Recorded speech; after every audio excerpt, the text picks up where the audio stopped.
The West Indies win the second T20I. They level the series. Time for three takeaways from that game. We'll start with India's batting. Rohit Sharma saying at the end of the game, the runs were not enough. He got out himself first ball, once again to left-arm seam, and it'll trigger that debate once again, India's problems against left-arm pace. Now, we've done a detailed analysis of this in a video on ESPN Cricinfo just 10 days back. Go have a look at it. Fact or myth, India against left-arm pace and their troubles in white ball cricket. Those numbers are likely to change, courtesy of McCoy's record-breaking figures. But whether the numbers take us in the fact side of the story or the myth side of the story, you have to admit now, teams will back themselves with the left-arm pacer against India in T20 cricket, even if it's a pacer that may not walk into their best 11. When it comes to India, it's almost a matchup that calls for itself. McCoy used the angle, used the bounce on a tricky surface to his advantage. He did not give India any sighters, and you think there's also a sense of panic that sometimes can come in the minute a couple of wickets have fallen to left-arm pace. We've seen it with Shaheen Afridi, with Trent Bolt. McCoy took advantage of that as well. Maybe India will still deny it, but teams will surely be thinking about this going forward.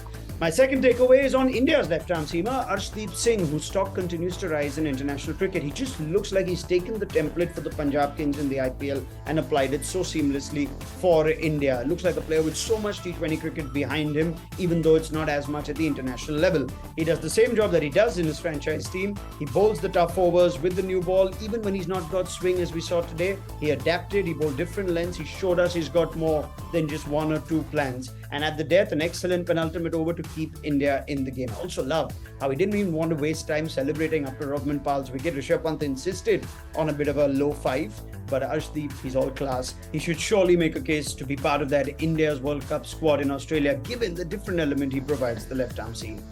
And finally, I will pick Ravi Bishnoi as my third takeaway. I was surprised to not see him play. Rohit Sharma saying at the toss that he is unlucky. It's just something that the team's trying, etc., etc. I think the small ground dimensions would have tempted India to not play the extra spinner and go with Avesh Khan. Nothing against Avesh Khan. There's no problem that he had a bad day, that he bowled the last over ahead of Bhubi, made mistakes. That's not the issue I have. If you wanted to play Avesh, fine. You could have played him for Bhuvaneshwar Kumar. You could have played him for Ashwin. The reason I want to see Bishnoi get a lot of games, though, is if Bishnoi is Yuzvendra Chahal's understudy in T20 cricket, if India are likely in their best 11 to play just one wrist spinner, and if Chahal for some reason is unfit or unwell, then Bishnoi has to do the job for India that Chahal does when he's playing. In Chahal's absence, Bishnoi should be getting the tough games. They should try and blood him the way Chahal was blooded for this tough format. So small ground, left hand, right hand, whatever it may be, I would like to see Bishnoi backed the way a number of other players are backed. Maybe we'll see that happen in the third T20I.